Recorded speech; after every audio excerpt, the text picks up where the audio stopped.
Zika situation? Is the response what it should be? Then there's renewable portfolio standards that ask utilities. Yes, we are getting. We do mathematical modeling of disease populations around the world, mosquito populations, and how they get involved in this process of vector control and changing mosquitoes.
The US and Russia are dangerously close to an armed conflict.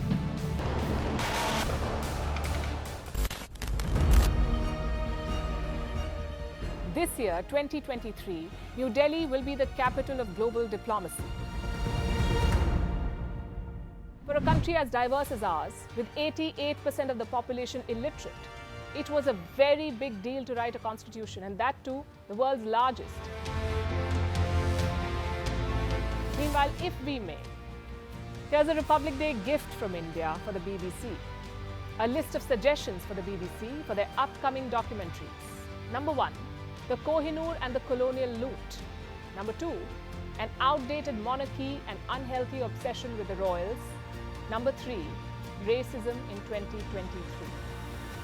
We're waiting.